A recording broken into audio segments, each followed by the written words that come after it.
आज हवा में वसंत की खुशबू है। वसंत का मौसम है। फूल खिल रहे हैं। इंस्टाग्राम पर प्यार की रीलें चल रही हैं और कैलेंडर हमें याद दिला रहा है 14 फरवरी आने वाली है। लेकिन क्या आपको लगता है हर वसंत सिर्फ फूलों के लिए होता है, रंगों के लिए होता है? हम यहाँ अपने घर में बैठे वसंत ऋतु का मजा ले रहे हैं, आलस का मजा ले रहे हैं, प्रेम के मौसम का मजा ले रहे हैं।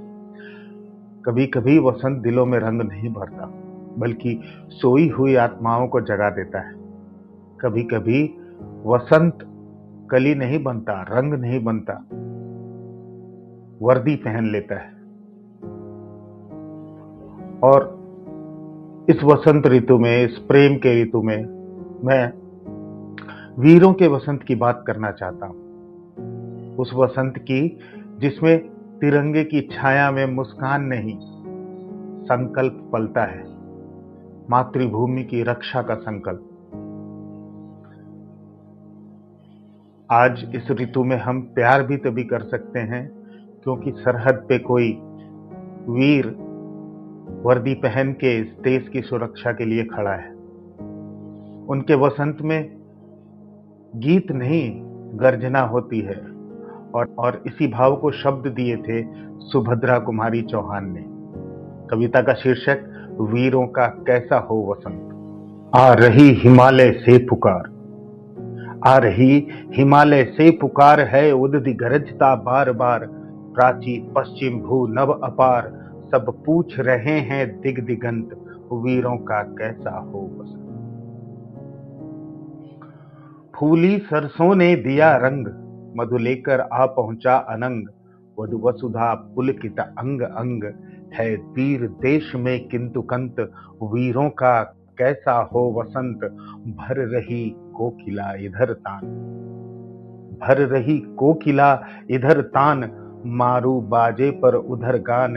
है रंग और रण का विधान, मिलने को आए आदि अंत, वीरों का कैसा हो वसंत। गलबाहें हों या कृपाण, या प्रेमिका की गलबाहें हों या हाथ में तलवार हो। गलबाहें हों या हो कृपाण, चल चितवन हो या धनुषवाण, हो रस विलास या दलित त्राण, अब यही समस्या है दुरंत, वीरों का कैसा हो वसंत। सुभद्रा कुमारी चौहान अतीत को याद करती हैं। कह दे अतीत अब मौन त्याग, लंके तुझमें क्यों लगी आग। ए कुरुक्षेत्र अब जाग जाग, बतला अपने अनुभव अनंत, वीरों का कैसा हो वसंत। हल्दी घाटी के शिलाखंड, ए दुर्ग सिंहगढ़ के प्रचंड, राणा ताना का कर घमंड, तो जगह आज स्मृतियां ज्वलंत, वीरों का कैसा हो वसंत। भूषण अथवा कवि चंद नहीं, यहाँ कवि भूषण और कवि चंद की बात करती हैं। भूषण अथवा कवि चंद नहीं, बिजली भर दे वह छंद नहीं, है कलम बंधी स्वच्छंद नहीं, फिर हमें बताए कौन हंत, वीरों का कैसा हो वसंत। वीरों का कैसा हो वसंत। यह वसंत की ऋतु है। देश के भीतर रहने वाले लोग इस मौसम का आनंद ले रहे हैं। फूल खिल रहे हैं, रंग है, उल्लास है। लेकिन उसी समय देश की सीमाओं से एक पुकार आ रही है। आ रही हिमालय से पुकार। हिमालय जो हमारी उत्तरी सीमा का प्रहरी है, मानो स्वयं देश की ओर देखकर पुकार रहा है उदधि गरजता बार बार। उदधि यानी समुद्र, तीनों ओर फैले समुद्र भी गरज गरज कर अपनी आवाज उठा रहे हैं। प्राची पश्चिम भू नभ अपार, पूरब पश्चिम धरती और आकाश, चारों ओर से, दसों दिशाओं से एक ही प्रश्न उठ रहा है, और वह प्रश्न यह नहीं है कि वसंत कब आएगा। वह प्रश्न है कि जो वीर हमारी देश की सीमाओं पर हमारी रक्षा के लिए खड़े हैं, उन वीरों का वसंत कैसा होगा। वो कैसे इस वसंत ऋतु का आनंद लेंगे। अर्थ बहुत सीधा है। देश के भीतर लोग प्रेम, रंग और उत्सव का आनंद ले रहे हैं, लेकिन देश की सीमाओं पर खड़े वीरों के लिए वसंत का अर्थ कुछ और है। जरा सोचिए, अगर ये वीर, हमारे देश के सैनिक जो सरहद पर खड़े होकर हमारी रक्षा, हमारे दिन रात देश की रक्षा कर रहे हैं, अगर वे अपना कर्तव्य, अपना संकल्प पूरा ना करें, तो हम भी अपने घरों में बैठकर इस वसंत ऋतु, इस रंग का उत्सव नहीं मना पाएंगे। सच्चाई यही है कि हम देशवासी जिस शांति और आनंद के साथ वसंत का सुख ले पा रहे हैं, वह तभी संभव है जब कोई हमारी सीमाओं पर हमारे लिए खड़ा है।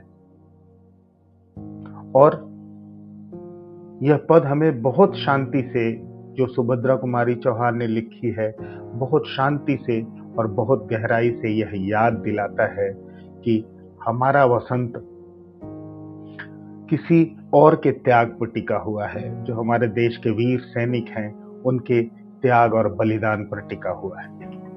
आगे लिखती हैं सुभद्रा कुमारी चौहान जी, फूली सरसों ने दिया रंग, फूली सरसों ने दिया रंग, मधु लेकर आ पहुंचा अनंग, वधु वसुधा पुलकित अंग अंग, है वीर देश में किंतु कंत, वीरों का कैसा हो वसंत।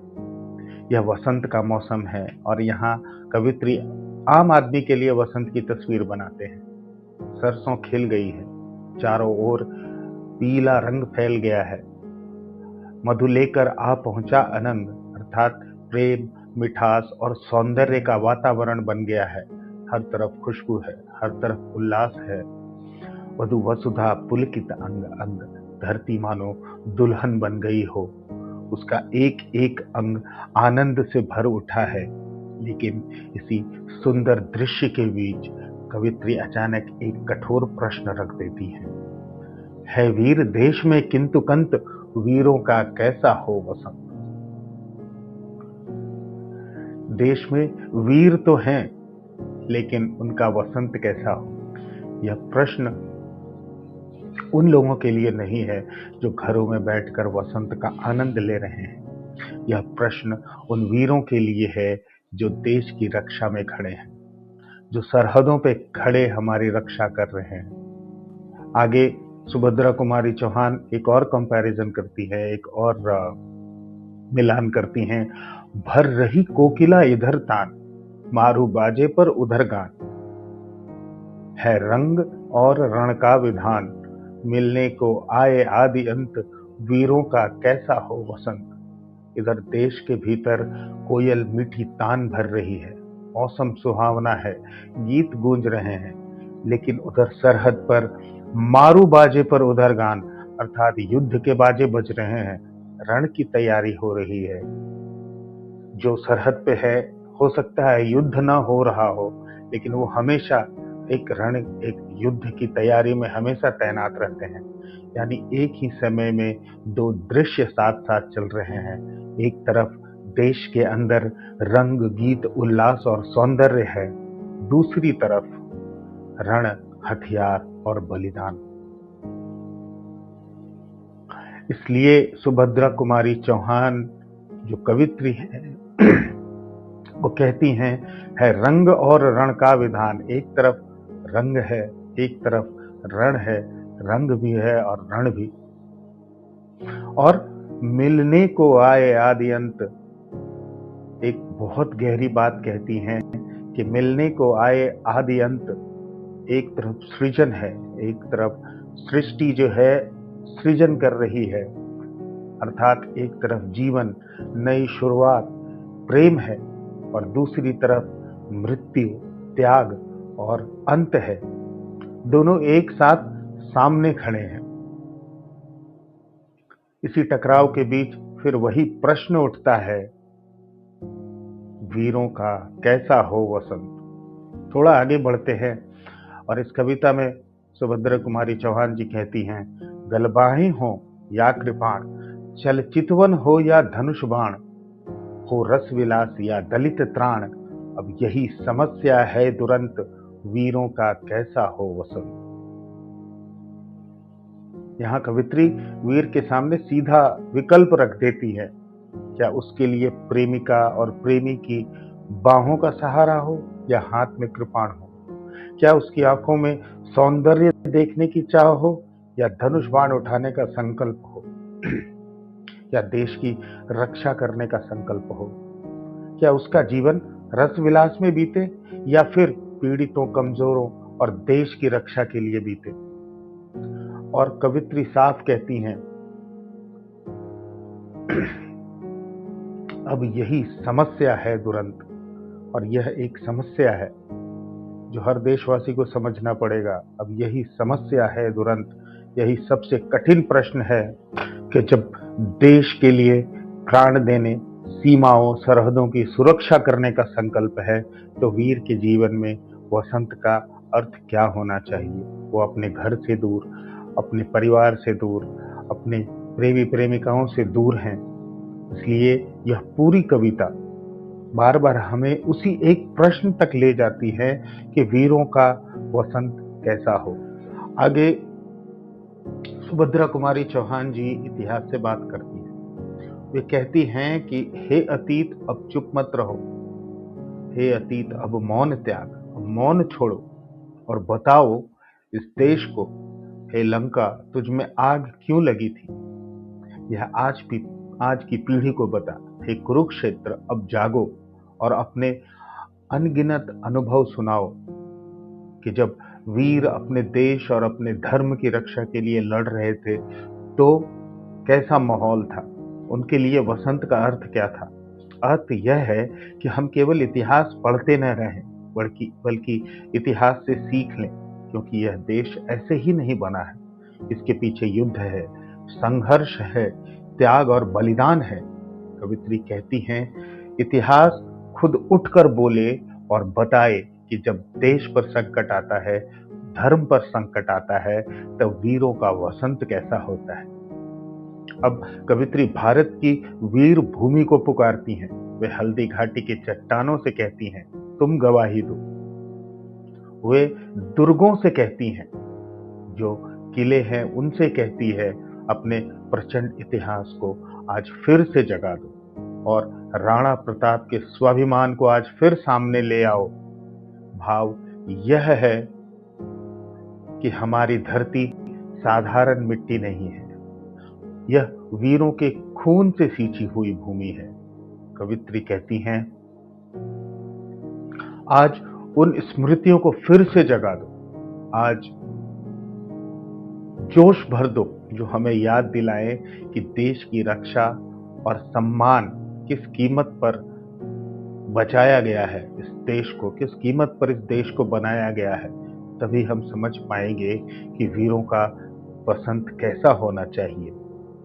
यह कविता का सबसे पीड़ादायक और सच्चा स्वीकार है। कवित्री आगे कहती हैं, आज न तो भूषण जैसा ओजस्वी कवि है, न चंद जैसा जो चंदवरदाई पृथ्वीराज चौहान के साथ जो कवि है, उस जैसा वीर गाथा गाने वाला कवि नहीं है। आज की कविता में वह बिजली नहीं है जो लोगों के भीतर आग भर सके। आज की कलम भी स्वच्छंद नहीं है।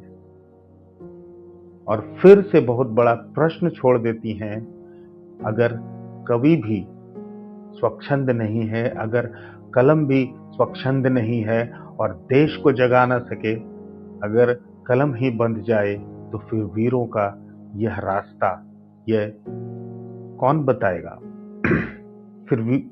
फिर उनके लिए वसंत का अर्थ क्या है? और इसी सवाल पर कविता आकर रुक जाती है, वीरों का कैसा हो वसंत।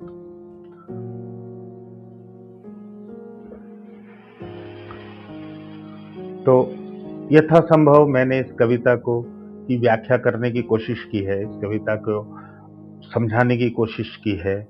और अभी एक हमारा टाइम आ रहा है 14 फरवरी, जहाँ पे वैलेंटाइंस डे भी है। लेकिन मैं ये नहीं कह रहा कि इसको नहीं मनाओ या इसको नहीं मनाना चाहिए, लेकिन एक छोटी सी चीज़ जो मैं कहना चाहता हूँ, इसी दिन पुलवामा हमले में हमारे जवान शहीद हुए थे। एक श्रद्धांजलि उनके लिए भी बनती है जो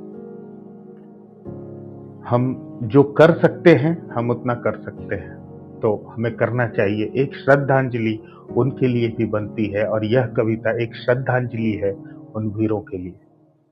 धन्यवाद।